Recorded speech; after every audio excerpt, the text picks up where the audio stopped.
question. Hey, Jen, how's it going? I am doing so well. How are you doing? Oh my God, happy Friday. Happy Friday. How? And Monday And when we're Monday. recording. That was so weird. We record on Mondays, but release on Fridays. So you caught me off guard for a second. I was like, wait, it's Friday? Kind of. Pretense? Is that what that means? Sure. Oh my gosh, school has A been... foreshadow. Uh-huh. I assume that, or I predict that this will be released on Friday. I think you might be right about that, Pookie. Yeah. Can I share a crazy story? I would love You already to. know what it is because it's what I told you when I Yeah, first got but I here. still want to listen. You guys, I was shot at today by an ice gun. You guys, I was shot at today. Clickbait. Literally. You know how people were getting punched in the face in New York City for being on their phones? Well, Not people. Women. Women Were getting punched in the face for being on their phones on the street in New York City. I wasn't even on my phone. I was just standing on the corner after workout class next to a stop sign, about to walk to my car. I was talking to a friend, and my back was to the stop sign, to the road. And this SUV of hoodlums, these teenagers, literally just pull up and go, get off your phone, and shoot us with like an automatic ice gun. And what were they wearing? Ski masks. I am scared. I am too, but how tacky. Come on. Yeah, but like also, I mean, Duluth is a relatively safe place. It's not the safest, but compared to a lot of other places we could be, like New York and Chicago. True. But no, just the fact that like kids think that's fucking funny to do. If I were to have been there with you, I'm not gonna lie, I would have freaked the fuck out on them. Yeah. Well, they drove off so fast. I don't care. I would have fucking yelled at them. Their windows were down. Not as they drove away. They pulled them up. Okay, well, they would have still heard me because I would have made a scene. Okay. Well, I love you for that. Thank you so much. I love you. But anyways, stay safe out there, y'all. Yeah, It's crazy. I want to throw in, I'm really glad you're okay. Thank because you. that could have been a lot worse than it was. I know. But that's still really scary and traumatic. And fuck them kids. No kidding.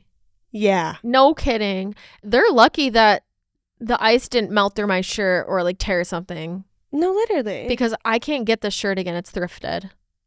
Wow. Yeah. The audacity of them to... This is one of a kind as far as I know. Exactly. It's from Chaps. Originally. Anywho. Yeah, so I had to pull myself together for this. But of course we pulled ourselves together at Whole Foods. So we finally stopped there after a couple of weeks. Yeah. But how are you doing, Jen? I'm doing great. A little sore. I went home this past weekend and played a lot of sports balls with my family. My sister's boyfriend, Austin, was saying that. Why did you say sports balls? Sports balls? Is that like a way to say I played a lot of sports with balls? Well, no. Or just like, I think he's just being funny. Oh, okay. Yeah. But yeah, I was playing a lot of sports with balls. Okay. I played a metric shit ton of pickleball. And then yesterday morning, which was Sunday, we went to the softball diamond and I was absolutely ripping dingers. That's all I gotta say. How many home runs did you have? I think 6. Somewhere around there. Oh my gosh. Yeah, not gonna lie, I'm like kind of a big deal. If you want my autograph, you're not getting it. So email us. Yeah. For a price, I'll do a lot of things.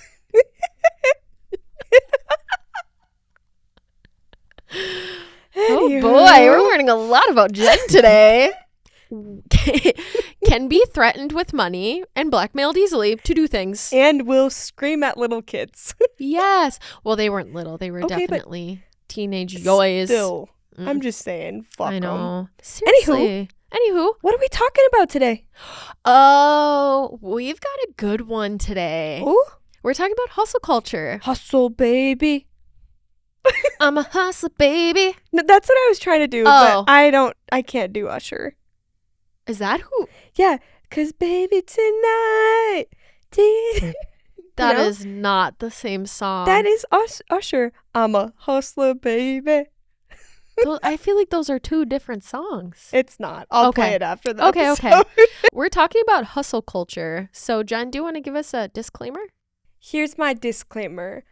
Is it Juicy, Lucy, Oozy? And Goosey. Okay. Mm-hmm. Fantastic. We're going to talk about hustle culture. I have an opinion. Alex has an opinion. None of this is really going to be fact-based. In fact, we're just going to be talking about our opinion. So if you don't like my opinion, if you don't like Alex's opinion, if you don't align with our opinion, that's cool. Take it somewhere else, because this is my platform. Goodbye. Yeah, take it to First Avenue East and First Street and let the teenagers deal with you. And let the teenagers ice ya, and not the fun ice. I was iced. You were not in the fun not way. Fun way.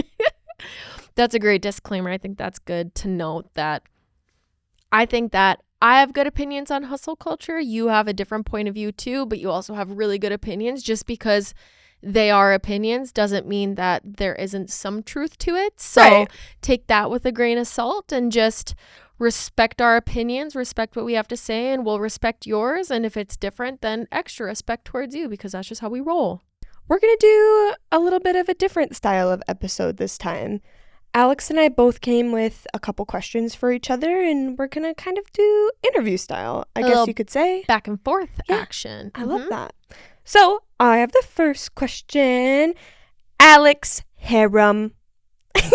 Yes. What does hustle culture mean to you personally, and how has it influenced your life or mainly work? That's a really good question. It's a big question. Bravo. Thank you. Good job, you little journalist Jen. Journalist Jen over here reporting for duty. Hustle culture to me, I truly would define it myself. It's not even just professionally. I think just in general, it's like trying to have it all, trying to be thin, trying to be relevant, trying to be successful in your job, trying to balance all of your relationships. And it's the idea, it's almost like the scarcity of if you aren't doing that, then you're not successful, or like there's more that you could bring to the table.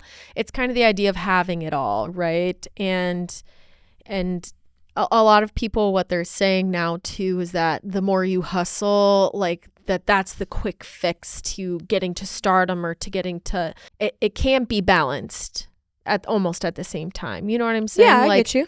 You almost have to sell your soul to a certain part of thing if you want to see that do the best.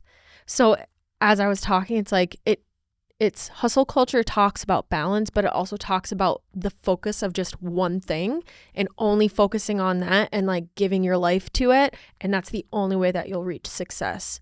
And that's just my opinion too, or that's how I read it. Yeah. So it could be like one of both of those ways. How it's influenced my life, it's really interesting too to kind of reflect on it, because you don't really think about it. But I think anybody, if they were asked that question, would be like, dang, I do feel like I'm kind of caught up in hustle culture, especially being on social media. You always are keeping up with the Joneses. You always see somebody else doing more in your field or doing more of what you personally want to attain, and you feel like you're falling behind. So then I feel like you make unhealthy choices to make it work, right? Yeah, I would agree. And I feel like that's what I've done since college is, I've mentioned this before in other episodes, but during part-time jobs, I've had people come up to me, and because they've been working 4 or 5 jobs and I'm only working 2 jobs and I'm a full-time student, somehow it almost seems like I have it worse off than you do, or like I'm burning both ends of the candle and you're not. So like I'm doing better. It's kind of like emphasizing how good being overwhelmed and overworked and really tired and always doing things, that's somehow being successful. And I think that I took that, I ran with it, and I did it for a couple of years. And then right before I moved to Duluth, I decided like, I don't want that. I hustle in different ways. I hustle where I see is necessary, but now I have a better balance on it. It's like a healthy way to do it. Yeah. I love that. Yeah, and I feel like I'm lucky in that way to have had that epiphany, because I don't feel like a lot of people have gotten there quite yet. I think that with the way that my personal relationships are changing and doing therapy and a lot of reflection and just learning from others' mistakes and my own, I just see what I do want, what I don't. Does that align with like what I actually care about? Or am I letting outside sources like social media, coworkers, like other people that don't necessarily know me tell me what I should or shouldn't be doing, or if I'm not doing enough? So long-winded answer, but that's No, but it was a pretty broad question. I think you answered that well. And I have a follow-up question later on this, but okay. you can kind of get into it now if you'd like. Sure. Do you think kind of being your own boss and your own business owner, you have a small business, Pop and Dot, with your dad. Mm-hmm. Do you think that and kind of being your own boss kind of aided you in that situation? Kind of being able to do that in a healthier way? Yes and no. Like, I think that I try and keep myself. I think I rationally and realistically know that the only way that this will continue working is achieving that balance. Right. But I can see where in other small businesses, or maybe where I get to myself and in moments I get caught up and thinking I need to do everything. I need to be perfect. It's just my brain never stops. And that's a really tough place to be in because it cramps my creativity. It keeps me from being an enjoyable person to be around. So it affects both professionally and personally.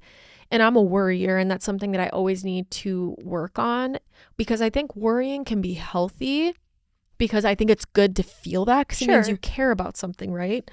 But not to the point where I take it sometimes where I strive for perfection, and when I don't get it, I beat myself up, and then it almost like leaks into the next task or project. And so I think that it's a constant balancing act, and just checking on myself every once in a while, and with my dad and even people around me asking you. I mean, you're a professional in the same field that I am. And it's so important to bounce things off of you and just be like, hey, am I overreacting? What's your take on this? Because you bring me back down to earth a lot of the times, you specifically, because you have such a good handle on it. And we are a lot closer in age to them, my dad and I. Sure. So you and I have a lot of the same worries sometimes, or at least we can. I feel that. You know, he's almost 60 and he's a man. There's a lot of things that he's not going to understand with my worries.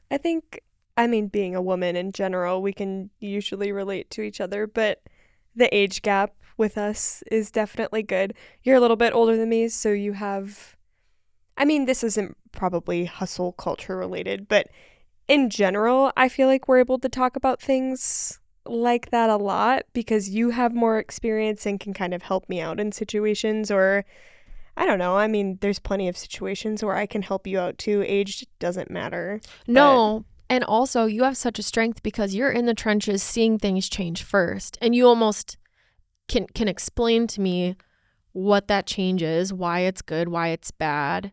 I mean, that's just in like society and the world in general. Like, you educate me on a lot of things, and I'm very appreciative for it, because there's just a lot of stuff that I'm not involved in or that I don't see. And I think that we both have strengths that we share with each other. Yeah, so I love that for us. I do too.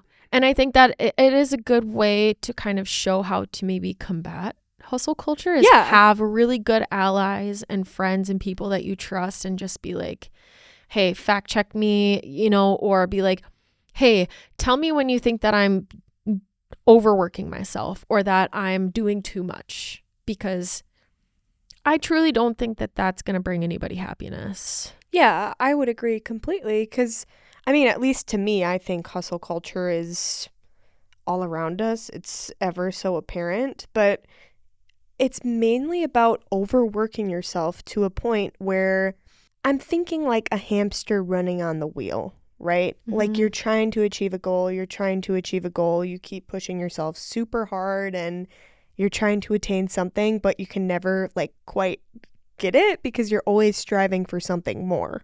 Mm-hmm. I don't even know if that made sense. No, it did. It did. Yeah. Oh, good. That's a really good way to put it. Great analogy. Thanks. We're getting better at those. We are. They're rolling off the tongue at this point. Yeah. Yeah. All right. I would like to know, do you think that hustle culture is an accurate term for what it represents? Or do you think that it has like a overly positive or overly negative connotation to it? In my opinion, I think hustle is a good word for it. In my mind, I grew up playing sports. I played softball starting at like 4, you know? So I associate the term hustle with being on the volleyball court or on the softball field. I even played basketball for like a year, which don't ask me about that. I hated basketball, but I always associate the term hustle with coaches or people above you or teammates saying like hustle, hustle, hustle, go, go, go. Mm-hmm. Just like trying to strive for more, achieve some kind of bigger goal and just really pushing yourself. So when we go back to the term hustle culture, I think it's the same kind of thing.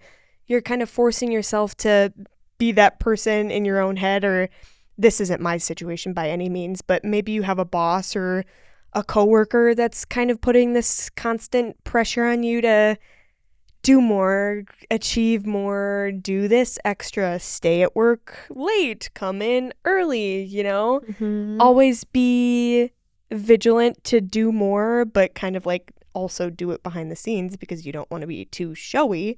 Right. You know what I mean? Yeah. So I do think hustle culture is an appropriate term for what is going on.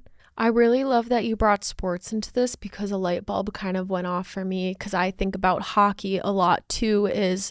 That's exactly how it was. I mean, for games, it would be like empty the tank. You've got more. It's always kind of the idea that you think you're doing a lot, but then being told there's always more. Yeah. There's always more.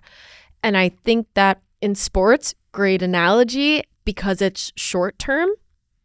But the negative part about it being so invested and involved in everybody's life outside of sports or outside of that one thing is Right. It's everywhere and it never stops.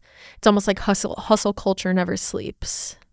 I would agree with that. And like you were just touching on a little bit earlier, you said your mind kind of never stops. It's always thinking of something, wanting to do something different, you know. And I work very much in the same way.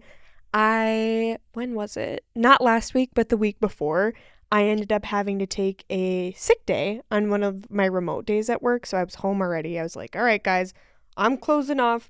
I can hardly look at my screen. I do not feel good.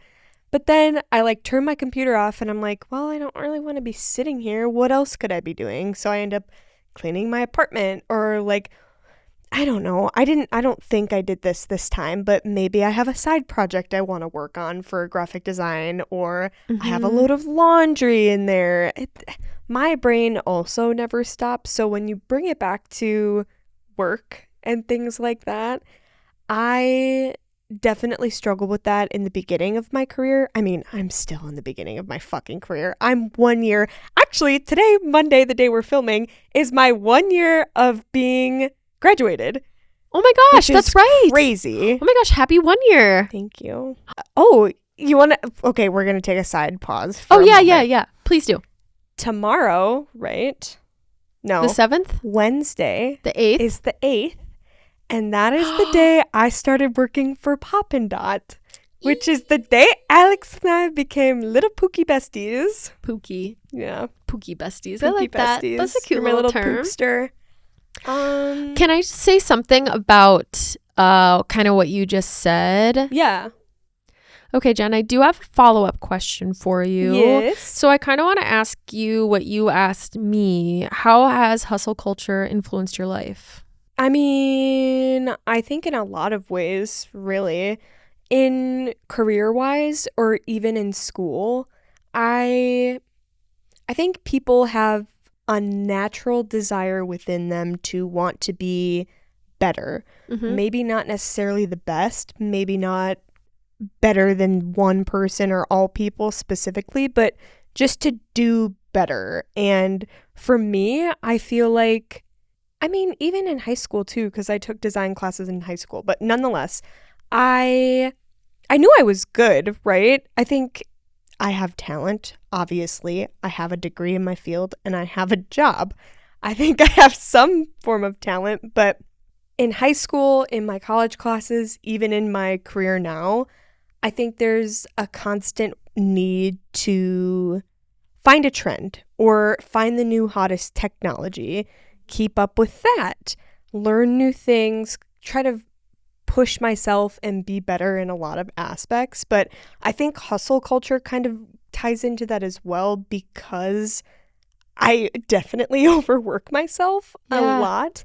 I know my skill set. I can take on a lot of things, at least I think a healthy amount of things, but I always feel like I have to take on more, do more things, try new things, pick up slack wherever needed at work, do extra things behind the scenes to kind of catch up or get ahead so that I don't have to push myself. But then I never do that. I always end up pushing myself even more because that's just how it is in my mind, I guess. I don't like feeling like I'm failing. I really haven't had that feeling a lot, probably hardly ever, so I don't know what I'm scared of in that fact. But especially in my current job, I think I was trying to get into this a little earlier, and then I realized that it was me and Al's 1-year friendiversary. But in my career now, I think I've probably told this story on the podcast before, but it was like my second week or maybe even my first week at UWS, and they started talking to me about a really big project, the fact sheets, which I probably have mentioned on here before, but it was a complete redesign project. It was a Friday when they gave it to me. I don't turn my mind off. When I'm excited about something, when I really want to dive in, create, and just kind of play around with things, I love to do that. I have a hard time, or at least at the time, I had a hard time kind of creating that line of work-life balance, and this definitely ties into hustle culture a lot too, but I don't really know when to stop, so I brought work home with me, did things over the weekend, and I wasn't trying to like gloat or be like, oh, look, I'm this new employee. I take my work home over the weekend. I'm like so cool. That's not what it was at all. I'm just like excited to design and use my degree and fuel my fire. Monday, I brought it to work, all the concepts, and showed my boss, my supervisor, and she was like, this is really great. I love what you're doing. Never take your work home again. Says it with a smile, all of it. She's like, I love it. It's great. Never again. Right. And I think that's kind of where it has died for me. I mean, I'm still always trying to push myself to be great, do great things, be ahead in my career at least, or like, I don't know, be better. But hearing that and being like, you don't need to take your work home. Why are you doing that? You don't get paid to do that. Kind of set something in me that was like, okay, you're right. I get paid to do this at work. Why do I feel the need to bring it home and do all this extra work for literally nothing? Like, I mean, there could be a little bit of growth in this position at UWS, but I'm the only graphic designer. Who am I competing with? But you want to know what's so great about that? Really a sign of a good boss, because there are not a lot of people who are in management leadership roles who would tell you that.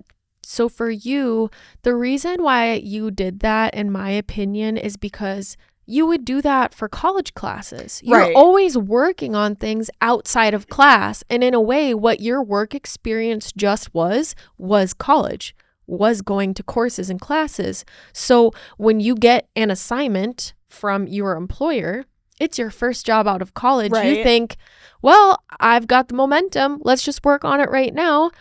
So the fact that they gave you the reality check to be like, hey, this is great work. Thank you so much for doing that. Like, I appreciate you doing it, but take it from me. Don't do it again. For your own sake. Not that we don't appreciate it, but there's really nothing in it for you because you were paid to have the design time to do it. And then your home life should be home life. Absolutely. Which is great. And I think I would agree with that completely. It's definitely the college mindset of, well, I have this going. Why should I stop now? Like, I have the time to do it. I also feel like in college, there was kind of a high expectation on me because I did come into my design school with prior knowledge.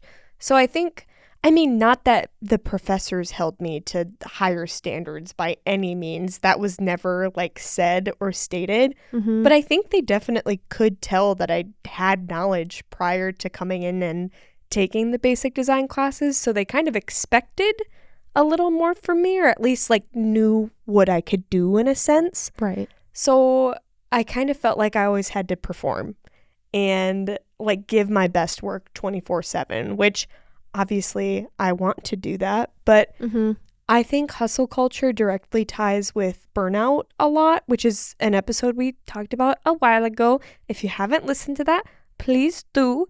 It's like I was talking about earlier. It's kind of that cycle of, okay, I'm going to keep going. I'm going to keep pushing myself, but what for? Yeah. There's really no end goal. Right. Mm-hmm. Yeah. I feel you. Did I even answer your question? Yes, you did. You did a great job. Okay. Sometimes I just like to talk. And I love that. It's perfect for what we're doing. Good. My next question for you is, which I guess you've kind of talked about a little bit within the first question, but that's okay. How do you distinguish between healthy ambition and the toxic aspects of hustle culture? And that can be in any facet, whether it's work or personal or... A lot of the times it sounds unfortunate, but you need to kind of learn the lesson hard. A lot of the times you won't know. You'll need to go through whatever you need to go through to learn that lesson, and then you'll learn balance. You'll know that wasn't the right thing to do. A lot of the times, what's disguised as healthy is actually toxic. It's being taught to us a lot. I talked about social media or just people that you look up to, whether that's somebody, an influencer that you don't know, or somebody in your personal life that you do know. I mean, I do still look up to my dad, but I mean, the way I looked up to him in the past was he's worked hard for 30 plus years. He's retired technically. He still started this business with me. Like, the man doesn't stop. And as commendable as it is, I still have to think back and look and be like, is that what I want for myself? It's perfect for him because he loves to work. Yeah. He loves to tinker. He loves to be in the shop, do things like that. But for me, and that's also what I have to personally dissect from and like separate myself is okay, I still respect him. I still look up to him and I love what he does for him. And I can keep that separate from, that doesn't mean that that is the blueprint. That is what I need to do.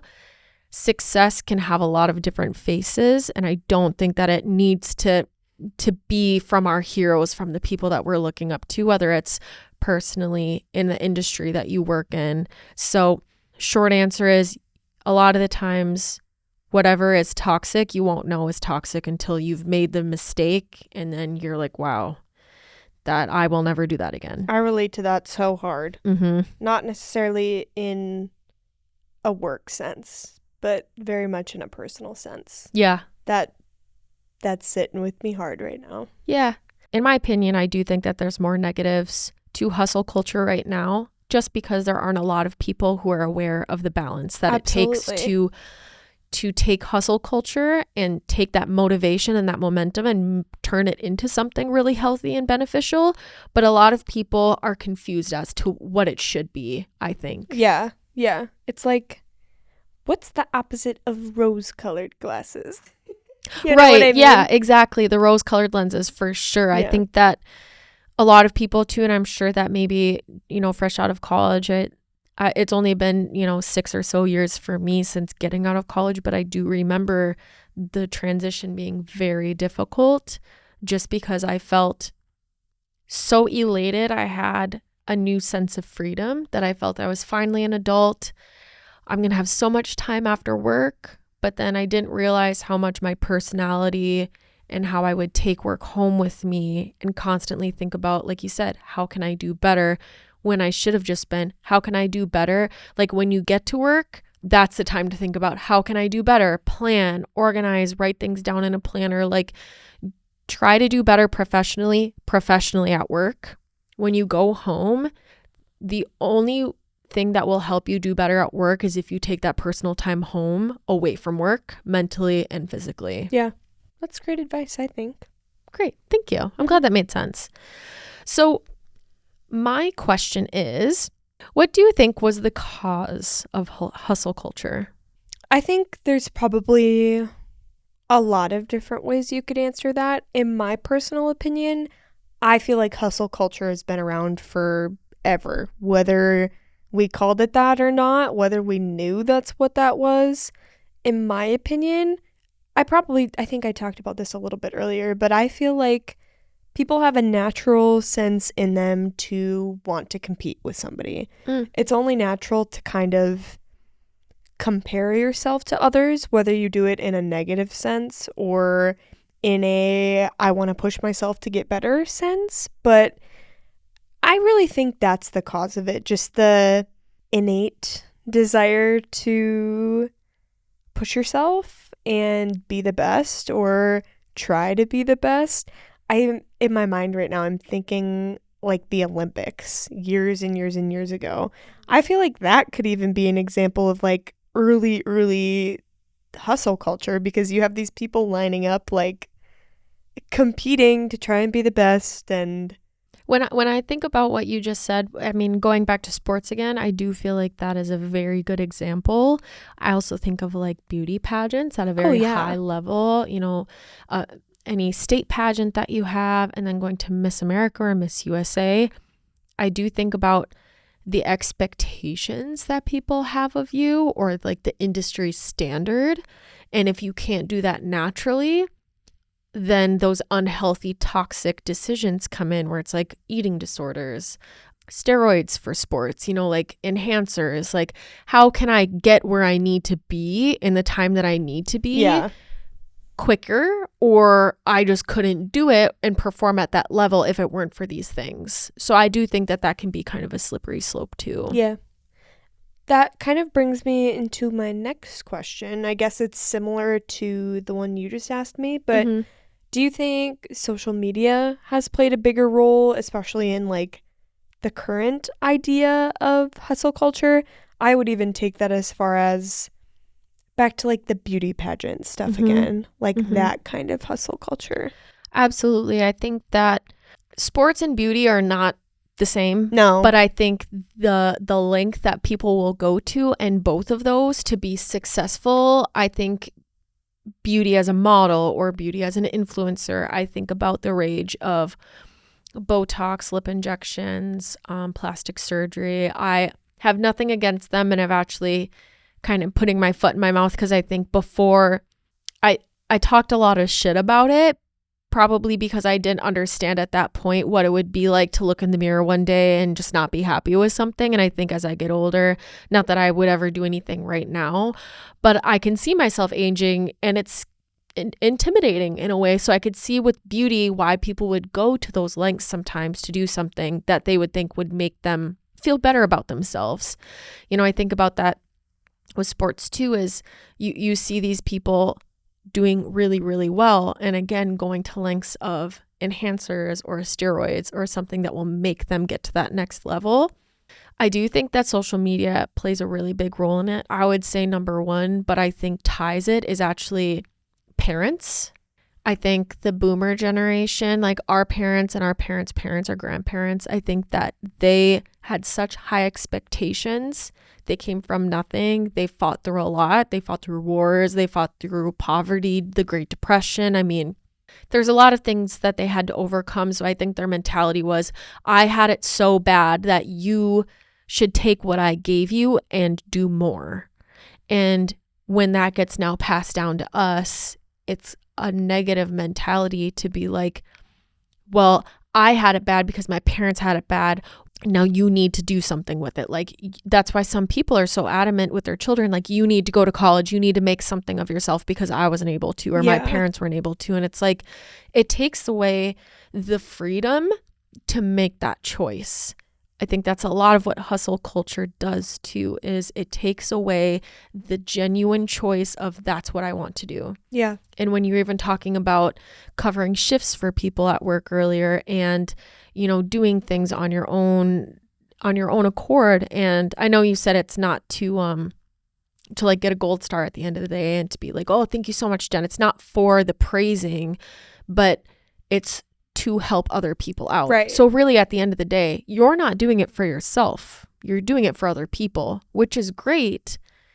But they would probably think the same of you if you did or didn't do it, because you're just a nice person and you mean well and you work hard.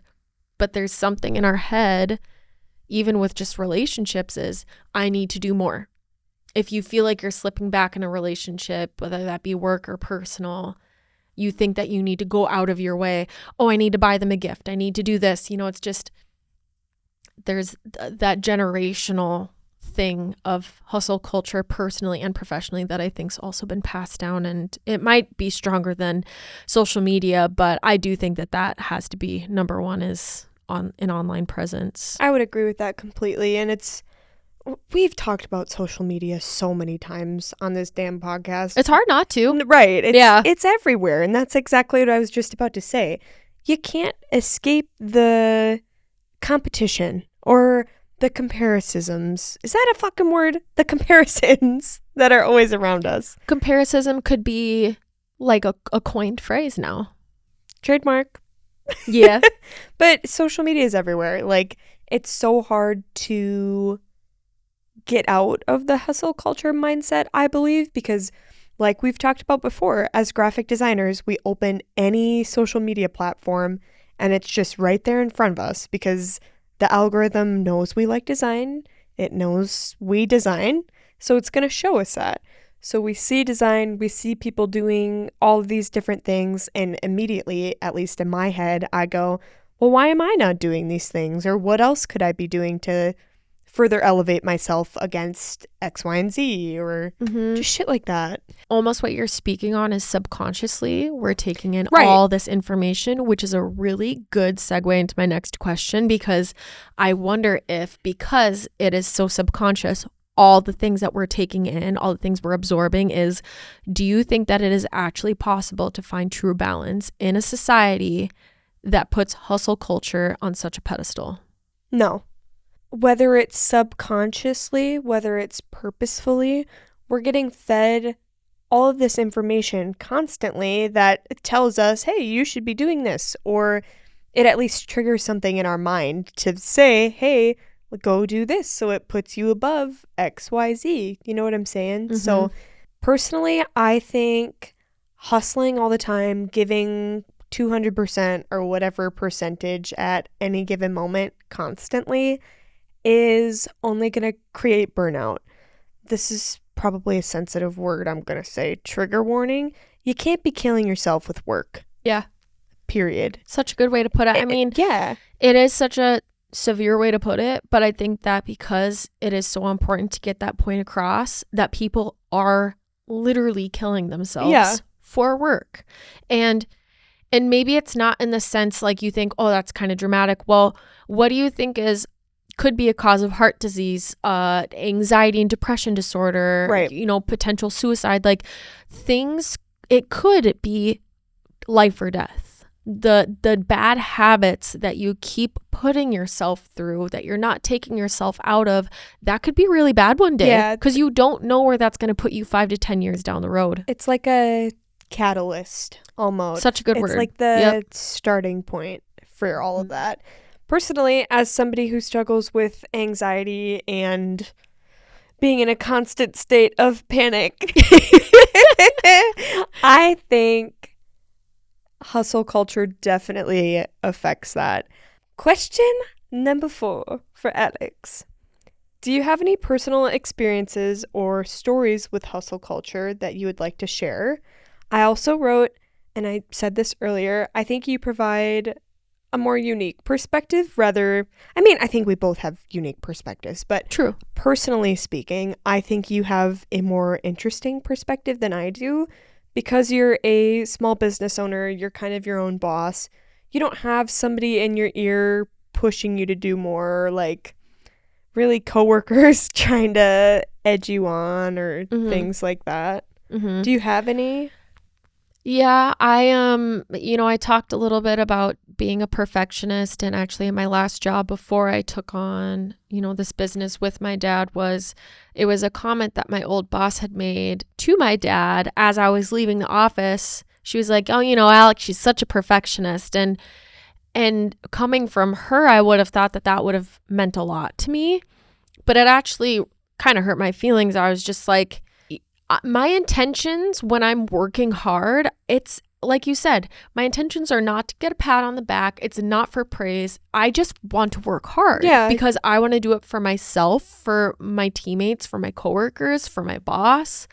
So when she says, she's a perfectionist, it just, I don't know, like maybe it was a way she said it was so negative, but that kind of stuck with me in ways where it's a double-edged sword. I find myself becoming a perfectionist in certain ways and trying to do too much, or trying to like have the perfect response for an email, or how can I make this process go smoother than it already is, if I feel like it's derailing a little bit. And then when I catch myself being like that, then I beat myself up even more for being a perfectionist in the first place. So it's like I punish myself, then I double punish myself. And I think that's a really dark place to be mentally.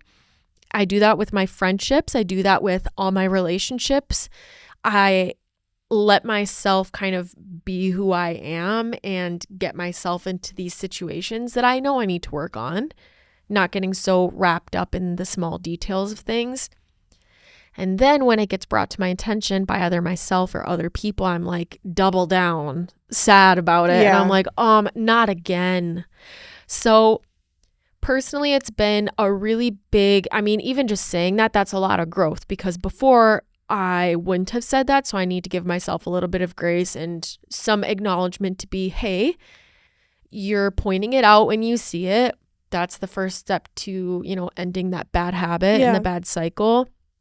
But I'll use an example right now. We're doing a trailer wrap for a client who is a good friend of another friend, good family friend. And it's something that I want to do. It's something that I think I would be interested in doing more in the future if we had the means to do it. But I don't like advertising it because it is not something we would typically do. It's a very unique situation, right?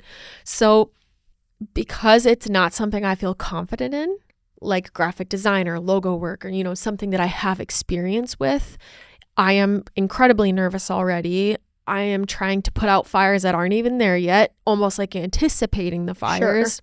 And it got to the point now where we haven't even done it and it's 3 weeks out and I'm stressing about it like we just fucked up the biggest we could have, it's like I already made the mistake and I'm punishing myself for it when I'm just trying to protect myself and my business and my dad's business from doing it poorly. I don't like being bad at something, and I don't like charging somebody for something that I feel like I wasn't perfect at. However, again, my dad is so great at reeling me back in, kind of like you are, where he's like, you're overthinking this email response. And that was the big ticker, was I'm now overthinking how to respond to an email. Why? That's so dumb. Like now when I say it, and then it just kind of snowballed into, he brings up a lot of good points. It's going to be fine. Like we've already disclosed to him that this is not something we typically do. And that's why they got probably a cheaper rate by a couple grand than they would anywhere else for a trailer wrap. And it's like, totally, just because I don't have the most experience, I've still done it before. You still have to charge them for the materials, for the labor, for the effort it goes into. So I need to be okay with that. All in all, that's kind of where I'm finding myself as a small business owner, is not pushing myself too hard or giving myself unrealistic standards because I'm only human. I honestly just have to put trust in myself that I'm always going to do the right thing. Yeah, I would agree.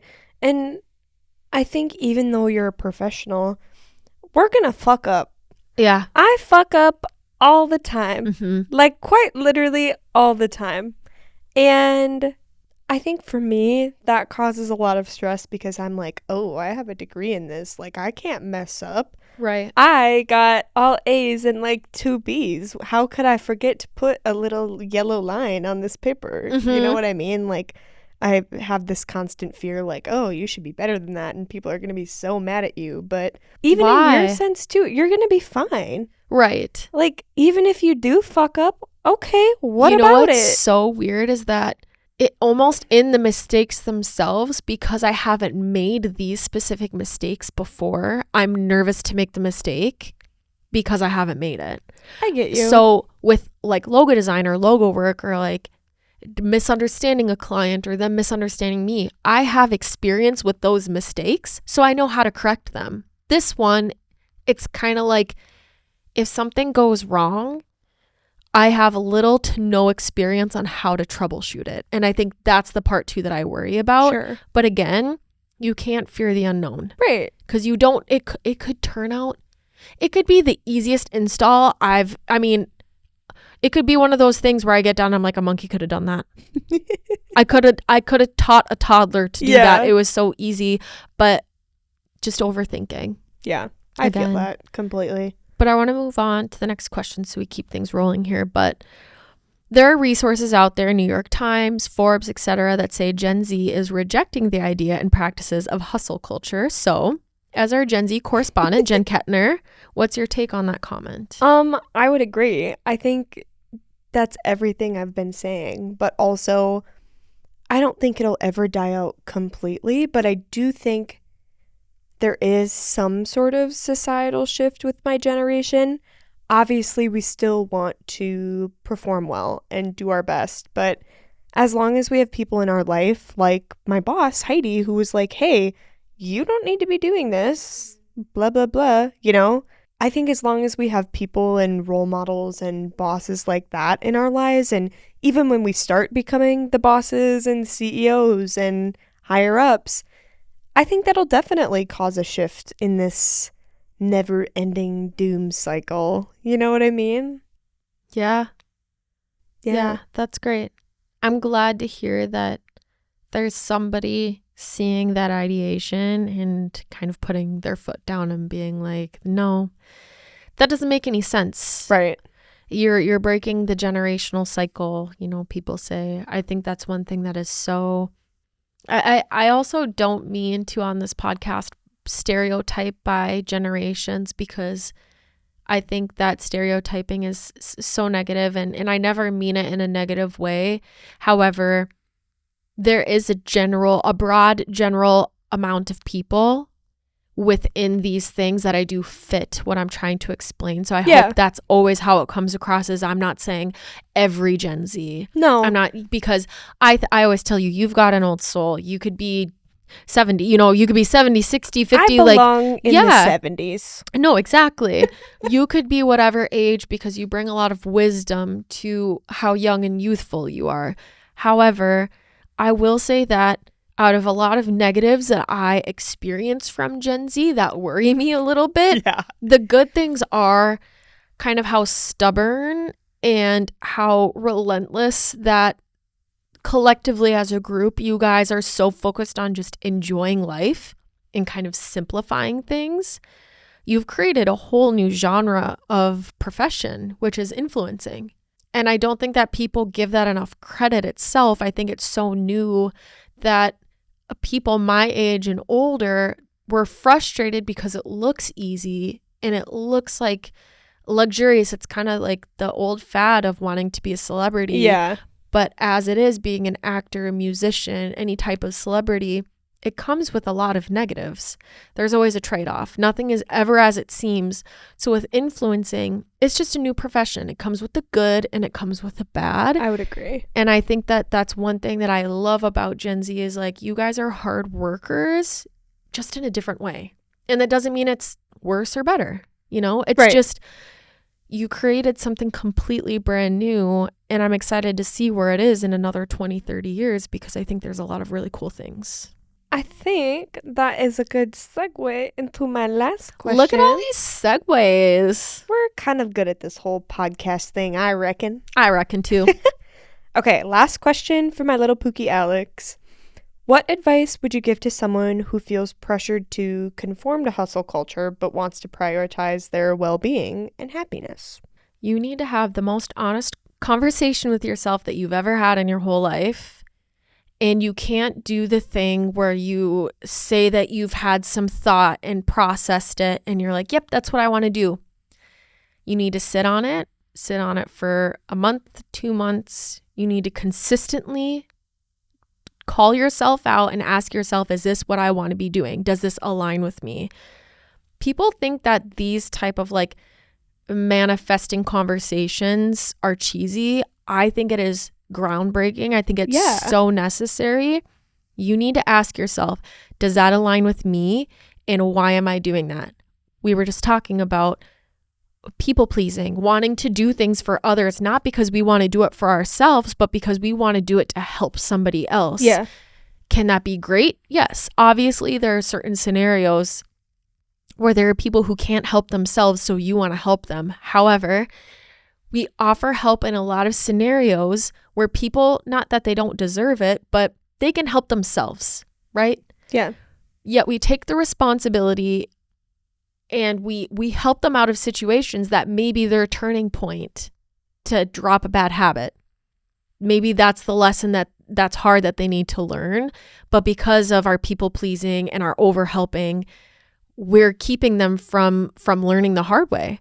And I think about that a lot too. I mean, there's been a lot of times too where my friends have maybe given me an easy out, or they've not given me tough love when I needed it. And they just agree with me to be like comforting and, it's okay, it'll get better. It's like, the type of friend that I hope I am now, and just in any of my relationships, even with my parents, I'm as honest, transparent, but as kind as possible.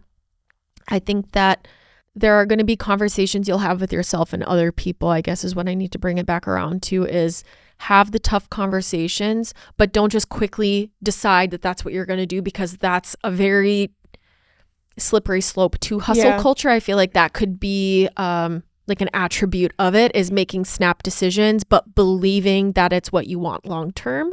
So think about the type of person that you want to be. Don't come up with a 5 to 10 year plan. You don't need to have your finances in check. Like, just think simply, is this what I want to put effort into? Are these the people that I want to give my best to?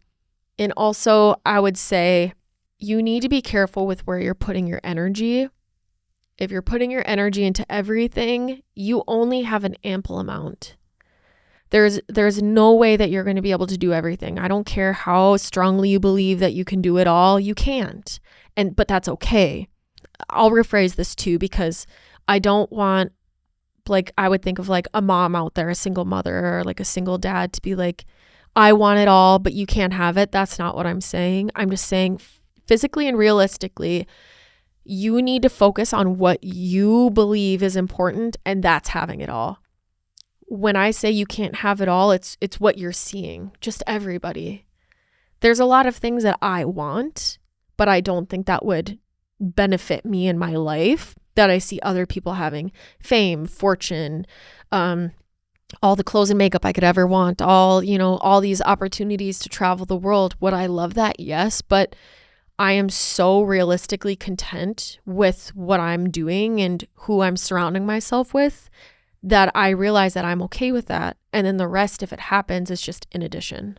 So that was really great advice, Al. Thank you. Yeah. So my last question for you, if you're ready. I think I might need a minute. Okay, I'm ready. Okay. Do you think that hustle culture could be eliminated if most or all jobs went to a hybrid or remote location for employees? And if not, what do you think it would take to get rid of it?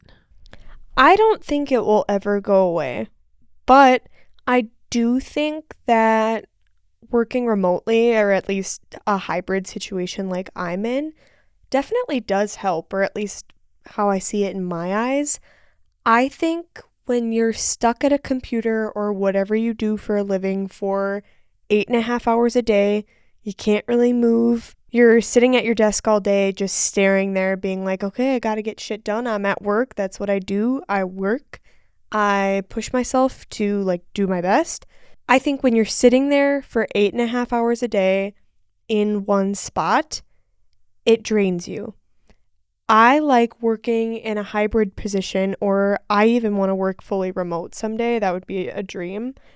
I like that because it provides me the flexibility to take a little breaky, stand up, stretch my legs, do some calf raises, Anyways, but it kind of allows me to have that flexibility to take a break, kind of step away, realize, okay, maybe I'm not in the right mindset to do this right now. Maybe walking around my apartment for 5 minutes will do that. Or even just like taking the garbage out quick will kind of give you a little reset. Obviously, it's not going to be like 8 hours of sleep reset, but I think it gives you a little kick in the butt to be like, okay, let's just chill for a second, get in the groove, right?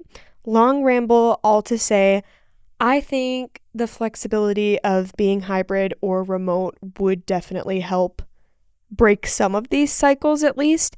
Obviously, not every position ever could be remote or hybrid. I'm thinking like medical professionals specifically, but they're at home performing open heart surgery, almost with a little remote control. Well, once ChatGPT gets a little bit better and can start giving full medical advice, maybe doctors won't even be needed.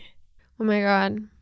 What a beautiful world that would be. And in that same world, I'm a quadrillionaire with Zin currency, which actually we did get an inquiry about from our last episode. Yeah, 2 Zin episodes currencies. ago. We have a funder now.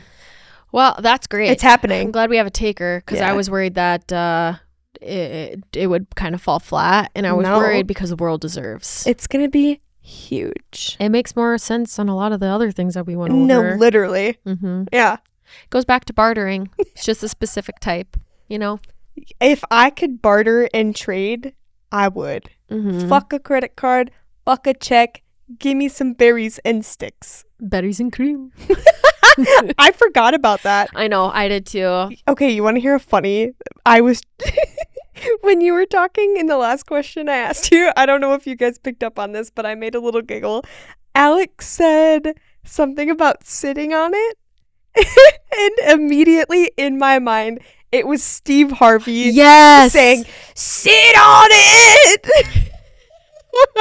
And then dropping to the splits like people are doing. Yeah, oh my God. Anywho. That's some of my favorite TikTok trends ever is the Steve Harvey one. I love it so much. I was trying so hard not to crack up because you were giving really, really good advice. It's just the brain rot in my head that was like, sit on it. It's the ADHD that pops in every once in a while. No, I get that. I take no offense. I think the caffeine from the kombucha is kicking in. Yeah, who knew that kombucha had caffeine? I don't know. But when we went to Whole Foods, okay, quick story time. I know this is a long episode. Sorry, I like to talk. Alex and I went to Whole Foods and I couldn't decide what I wanted. And then I was like, ooh, I remembered that this Kavita brand of kombucha is really good. So I grabbed like a ginger lime one or something. And then I was like, ooh, Brandon had a really good one this weekend. Let's see if I can remember the flavor. And then I just pointed at the one that had the prettiest packaging. And she was like, oh, that's it. And it's a raspberry lemon master brew bold and smooth kombucha from the Kavita brand. Shit's gas. Out of 5 gold stars, I would give it 4.7. Wow, that's really good. It's really tart. It's delicious. Which I love. So if you like something with like a little snap to it, if you're a fan of like Airheads, or like Sour Patch beer? Kids. Oh. Sour beer too. That's exactly what it reminds me of. I'm but a obviously sour beer this is girl. an NA option. It does have alcohol in it, but it's fermented. So she's good. She's NA. She's 0% ABV. Anywho. But we will wrap this up. I did leave some time for final thoughts, but I think we've talked about this at length. So I think that we're just good to end it here. If anybody has additional questions or would like some more info on this, I mean, message us on poppin.duluth. Or you could even message Jen Kettner on Instagram. You can message Alex Haram. Okay, don't. I'm kidding. Okay, she's kidding. Final closing remarks. go buy Zyn currency now. It's live. Oh boy. We're going to get fact checked really hard. False advertisement. Yeah. People are crazy out here. I tell you what. My dad and your dad listening to this. I And our hope that they're significant other. not disappointed like I think they might be. But we did good. Yeah. Anyways, guys, we will see you next week. Goodbye. Love you. I hope you have a good weekend. Smell you later. Ooh.